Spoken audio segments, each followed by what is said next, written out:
Good afternoon, everyone. I'm Doug Smith, and Miss Chasity Craft was with us.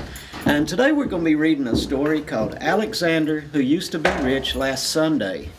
And in this story, we're going to be looking at some economic terms or some terms that you may run across as you get through with school and get out into the workforce. And some of those things, one of the things is called an opportunity cost. And an opportunity cost is when you give up something for something else. For example, if you're saving money, I was saving money one time toward a game system. I was going to buy an Xbox 360. And so I was saving my money, putting a little bit of money back each of my paychecks, or each time I got a little bit of money, I was putting it back, saving for this game system. Well, I was going to work one morning. I ran over a piece of wood in the highway and had a flat tire. So I couldn't fix the tire, so I had to take the money that I'd saved up for the Xbox, and it cost me that Xbox because I had to fix my tire. My tire was more important and I needed that. It wasn't a want, it was a need. And sometimes we put our wants before our needs. And sometimes, may go to the grocery store and I want a bag of chocolate chip cookies, but I really need that bag of apples if I'm going to eat healthy. So think about, what do you want and what do you need? I wanted a new CD, but I needed to save the money to help pay for my electric bill. So think about those things, wants and needs. Also, what we're going to be talking about through this book, as Miss Chastity's going to read it, and then we're going to discuss things as we go through, is look at goods and services. Goods are things that you go to the store and you pay for and you can take with you at that time. For example, some goods would be if I go to the Walmart and I buy a bag of potato chips. I pay for those potato chips, I take those with me, and I can use those at that minute, at that time. Those goods are things that you can take with you, tangible, hold in your hand. Services are things that you pay for people to do for you. Some services that you may encounter when you get into the real world or into after school world are paying an electric bill. Electricity is a service. You have to pay that bill in order to provide you with electric for your home. Water bills, car payments. Now, if you look at cell phones, if you have a phone, you've paid for that cell phone itself. That is the good. But the service that comes along with that cell phone is that monthly payment that you have to make sure that you still be able to make calls and surf the internet and all that good stuff with your cell phone. So goods are things that you can take with you immediately and use at that minute or that moment or a little bit later. Services are things that you pay for that people provide to you. So think about those as we're reading through Alexander, who used to be rich last Sunday. And as we talk through the story, just think about those things and just pay attention to some of the goods that he bought or purchased and what were maybe some of the services. And a service that we may not think about as being a service is like if you go to a theater, go to the movies to watch a movie, you're paying someone else to provide you with that opportunity to see that film or that show. So that would be a service. Going to an amusement park. I enjoy going to amusement parks. Love riding roller coasters. So not all of us have a roller coaster in our backyard. So that would be a service. I have a good time, but that is a service. I paid someone else for that privilege of getting to use their amusement park. So some of those things that might be a little tough to distinguish, but remember, goods are things that you can take with you, hold in your hand. Services are things that you pay for other people to help you with. And I'll hush and we'll let Miss Chastity read the story. Finally. Okay, so we're going to read Alexander, Who Used to Be Rich Last Sunday. It isn't fair that my brother Anthony has $2 and 3/4 and 1 dime and 7 nickels and 18 pennies. Wow. It isn't fair that my brother Nicholas has $1 and 2/4 and 5 dimes and 5 nickels and 13 pennies. It isn't fair because what I've got is bus tokens.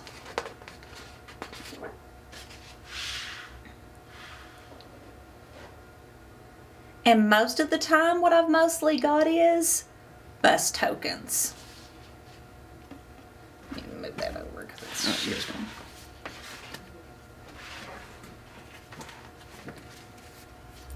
And even when I'm very rich, I know that pretty soon what I'll have is bus tokens.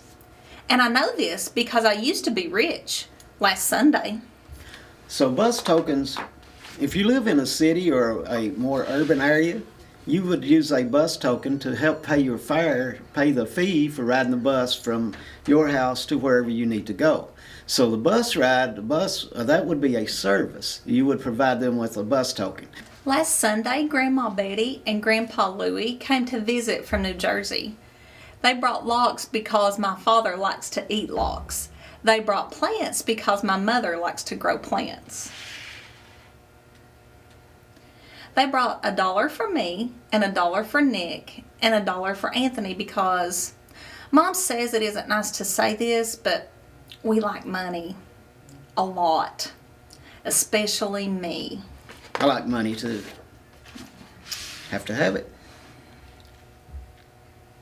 My father told me to put the $1 away to pay for college. He was kidding. Anthony told me to use the $1 to go downtown to a store and buy a new face. Anthony stinks.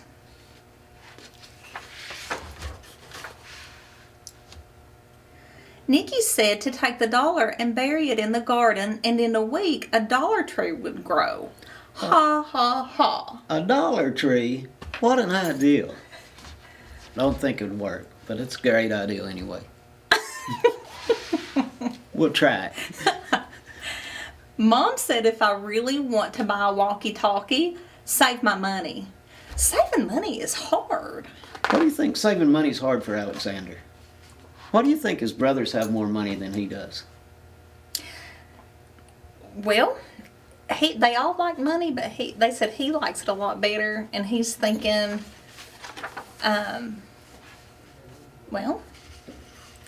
they probably save it, and he doesn't. Right, very good. Yeah, I would think maybe where Alexander's a little bit younger, it's harder to save money because he doesn't see those long-term goals. He doesn't see that I'm going to have to save a lot of dollars to get my walkie-talkies. And his brothers are a little bit older, so they've got an idea of, yeah, I can save a little bit of my money to reach that big goal that I'm looking for. So, and plus, it's hard to save money when you're young.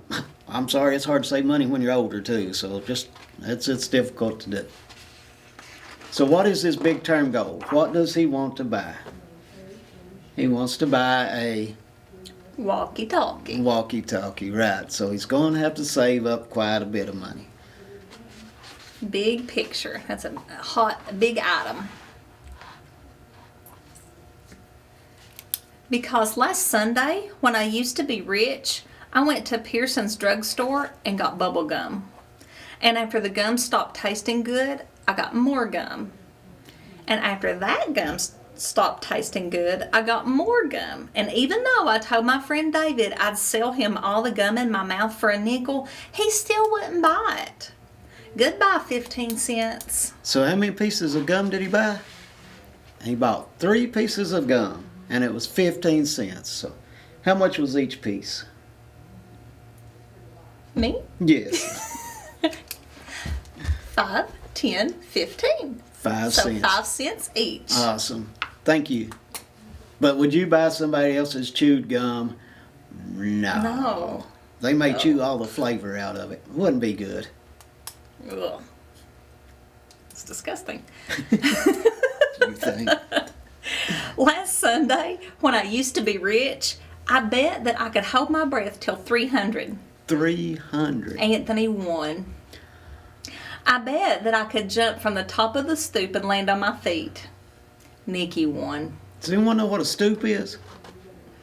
A stoop is like your porch. So it's like from your porch, jump from the top step of your porch to the yard. And looks like he didn't land on his feet. Looks like he landed on his back. So that was a bet. So bets are not a sure thing. So sometimes those are risky to take. And if you're not sure you can win a bet, don't make those bets. And even when you think you're sure, you're probably not sure when it comes to betting. Only thing you're sure of. I bet that I could hide this purple marble in my hand, and my mom would never guess which hand I was hiding it in. I didn't know that moms made children pay. Goodbye, another 15 cents. Wow, Mom made him pay up. Lesson learned. Don't But- make bets. Yeah, but was Mom being mean, or was she just trying to teach him a lesson? I think she's just teaching him to be responsible. That's what I think it was. I absolutely was saving the rest of my money. I positively was saving the rest of my money. Except that Eddie called me up and said that he would rent me his snake for an hour. I've always wanted to rent his snake for an hour. Goodbye, 12 cents. That's a good deal, 12 cents to rent a snake. But all right, here, would this been a good or this been a service? Because remember, goods are things that you get to keep. Services are things that you pay for a short amount of time. So instead of renting a snake, think about renting an apartment. You're not keeping that apartment. You get to stay there or live there, but you're paying that rent every month, and it's going to somewhere else. And after you get through or tired of living there or move somewhere else, that money has been paid out for that service. So renting is a service, not a good And it's never yours when you rent. or lease. Anthony said when I'm 99, I still won't have enough for a walkie-talkie. Nick said I'm too dumb to be let loose. My father said that there are certain words a boy can never say, no matter how ratty and mean his brothers are being. My father fined me 5 cents each for saying them. Goodbye, dime. So if you get your driver's license and you're out on the road and you're driving really fast and you get a speeding ticket, guess what? You're going to have to pay a fine. And that fine is going to cost you money. That's an opportunity cost. What did you give up for that bit of speeding that cost you that money to pay for that ticket when you could have saved it towards something else? Last Sunday, when I used to be rich, by accident I flushed 3 cents down the toilet. A nickel fell through a crack when I walked on my hands. I tried to get my nickel out with a butter knife and also my mother's scissors. Goodbye 8 cents, and the butter knife, and the scissors. Oh, that was a bad moment right there. Because he had lost 8 cents, broke his mom's scissors, and the butter knife. Oh, think Mom may make him replace those? That's a possibility. Last Sunday, when I used to be rich, I found this chocolate candy bar just sitting there.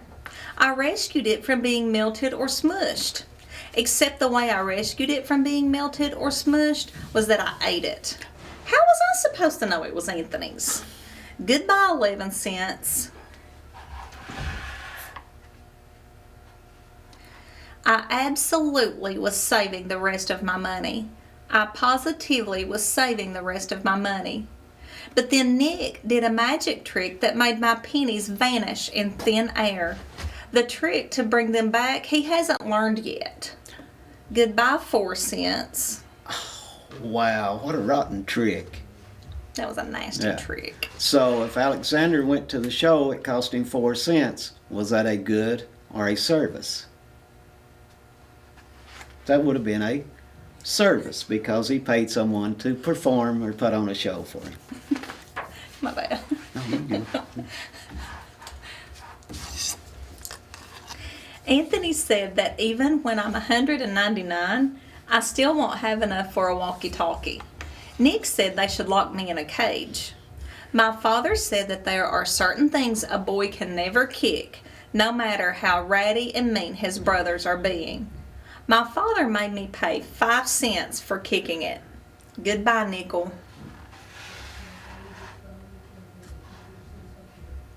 Last Sunday, when I used to be rich, Kathy around the corner had a garage sale. I positively only went to look. I looked at a half-melted candle, and I needed that candle.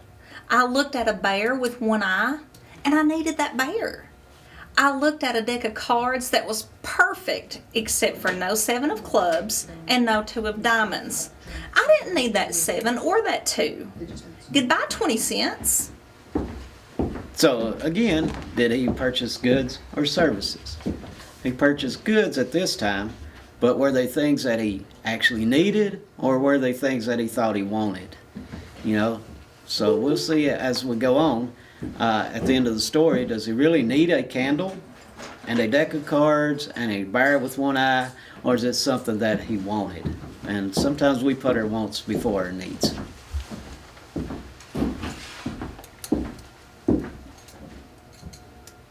I absolutely was saving the rest of my money. I positively was saving the rest of my money. I absolutely, positively was saving the rest of my money.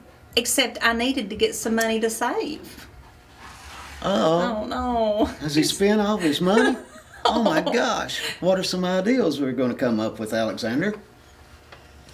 I tried to make a tooth fall out. I could put it under my pillow and get a quarter, but no loose teeth. I looked at Pearson's telephone booths for nickels and dimes that people sometimes forget. No one forgot. Has anyone ever seen a telephone booth? I know everyone usually has a cell phone, or someone in your family has a cell phone. Yeah, some of your teachers may remember telephone booths. They used to be able to walk into a telephone booth, had a phone hanging on the wall or whatever, and you dropped a quarter into it. Some of them were dimes, but then it went to a quarter. Dropped a quarter into it, and then you'd make a phone call and talk to someone on the other end. So, but like I said, those are kind of hard to find anymore, and so, you know, I think Walmart has some, and I think some service stations may still have phones, pay phones in them. But those are some things that, you know, we don't see much anymore in this generation. So make sure you pay your cell phone bill, or you'll be using a pay phone. If you can find one. Yeah. I brought some non-returnable bottles down to Friendly's Market. Friendly's Market wasn't very friendly. You used to be able to take bottles back too when you'd buy like Pepsi or Coke or Pops or sodas, whatever you want to call them. You could get them in a bottle, and you could take the bottle back to the store, and they'd give you a nickel for each bottle that you brought back, or 10 cents. And so that was kind of a returnable item that you could take back and get money back for. And so, but these were non-returnable, so they wasn't going to get any money back for them anyway. But now we usually just take those things to a recycling center or a recycling bin, and they take care of those for us. So not many places have returnable bottles anymore. I think, yeah, that's just, I remember collecting bottles as I was younger to take to the store so I could get the refund and buy candy with. So it was. Were they pop bottles or milk bottles? Thank you. That was not very nice. 5 cents, please. She said, were they pop bottles or milk bottles? I'm gonna find you. I told my grandma and grandpa to come back soon. Last Sunday, when I used to be rich, I used to have $1. I do not have $1 anymore. I've got this dopey deck of cards, this one-eyed bear, and this melted candle. Also, remember we talked about he really wanted that bear. He wanted those cards. He wanted the candle. So now, what do you think? After he spent all of his money, Right. does he want that? Yeah. At the time, those things were so cool, and he was so excited. And that's kind of like an impulse buy. You see it, you love it, you grab it, you buy it. But then after you get home, you don't have any money. You wanted the walkie-talkie. You have, and then the stuff that you have now, you wished you hadn't bought. So you have to kind of think through if that's really something that you're going to want later. And I like the like you said, an impulse buy, something that you buy without even thinking about it. Sometimes we make those impulse buys or those decisions based on our impulses without thinking about the consequences or without looking at our long-term goal and deciding what are we going to work toward. We just, whatever the greatest thing to come along, it's what we jump at. And sometimes we regret those impulses. We do. And that's why stores have sales. That's why you have Cyber Monday, Black Friday. They put things, they flash up those sales, and it looks like you're getting a really good deal. And sometimes, and I'm guilty of it, I'll look on a website and I was like, well, I want to buy something just because it's such a good deal. And that's how they get you. And that is impulse buying. And then after I go and buy those things, then I'm like, man. Why? Probably should have saved that for my purse I wanted. And if you go to Walmart, on the end caps, they put a lot of little things, little gadgets and toys and things that catch your eye real quick. And because if you buy those, pick those things up without thinking about it, those are impulse buys. And the candy at the registers. Yeah, as you're checking out, if you notice as you walk down to check out, there's candy on each side of you, or there's little cups or cell phone chargers and things like that. Things that you wouldn't normally think about buying or picking up, they have those there so that maybe, hey, I think I need that, and you'll pick that up without it'll be a want instead of a need. Good point, thank you. Yeah. Well, I know that because I'm guilty of those. Me too. Me So too. he has those 3 items and some bus tokens. Bus tokens again. So we're back with what we started with. A dopey deck of cards, a candle, a one-eyed bear, and bus tokens. Because like you mentioned earlier, bus tokens have no value if you're not riding a bus. Exactly. Right. Right. So, So Alexander came up with some good ideas, though, with trying to make his money back. And sometimes we think of ways, how are we going to make our money back or get some money to start saving again? So, Miss Chasity, what were some of the ideas that he come up with? well, first he wanted to see if he had any loose teeth. Yeah. And he was going to put it under his pillow for the fairy tale. And it looked like from the picture he was trying to make one loose with that string, and his mom was freaking out. No, so. yeah. She was really shaking and scared, right? What was tried to sell his gum to his buddy, Dave, and David would not buy chewed up bubble gum. No. And do you blame David? Ugh. Yeah, I wouldn't either. Yeah. And then he wanted to, what was the other? The bottles. Yes. He bottles. was trying to return bottles, and they weren't there.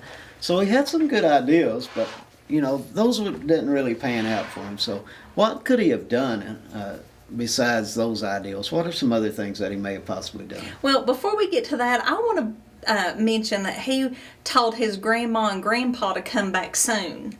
And so I think he had a little ulterior motive there of wanting to see grandma and grandpa, because what happened when grandma and grandpa came the last time? Here's you $1. They automatically got the $1 just because they saw them. So I thought that was cute of Alexander to play it up with playing on the heartstrings of grandma and grandpa. Yeah. Yeah, Alexander could have been a little bit greedy too. What do you think? A little bit. Yeah, I want that $1, I want another $1. And greedy is when you want stuff over and over and over. So good. So yeah, and as far as earning extra money, he could have maybe done some chores around the house, maybe got out and provided some services to other folks with cutting grass or raking leaves or shoveling snow. You can find something to do for your neighbors. So just think about those things that you can help out with in your neighborhood and help your neighbors with. And, maybe sometimes they'll pay you. If they just give you a hug or a pat on the back and a thank you, that's awesome too, because we all need that, and we all need to spread that kindness around. And one thing too you had mentioned earlier, because we've talked about saving money, and that is very important skill to have. But also you need to be realistic about it. So if you have $1, you need to set aside a portion of that $1 that you can spend on something that you want. Just don't spend all of it. So take part of that, put it back, and then set aside that you can call, I call it fun money. Right. So if I have $50, I want to take 10 of it, and then I can spend on it whatever I want, and I know that. So I'm not going to feel guilty if I go and spend $10 worth of candy sticks. Ooh. And because I've allowed myself to do that. But as long as I don't spend all 50 on candy sticks, then it's okay, because I've saved the rest of it. Yeah, and you can save several different ways. I like to put mine in a piggy bank, or I got a big water bottle that I put my change in, or a jar or something like that. Miss Chastity's saving $10. That's a good amount to save out of 50. She may want to put that in a bank and a savings account at the bank, and that way it can draw interest, and the bank will pay her money for letting them use her money. So think about several different ways and places that you could save money and put your money for safekeeping. So Anything else? I hope you all enjoyed the book and the story, and I think Miss Stephanie Kidd and Miss Vonda Adams are going to come on next, and they're going to go through the book with you, and I think you've got some goodies that you can use as they're going through this with you, and it's good seeing everyone. Thank you so much. Have a great evening, and be safe. Bye. Thanks, guys.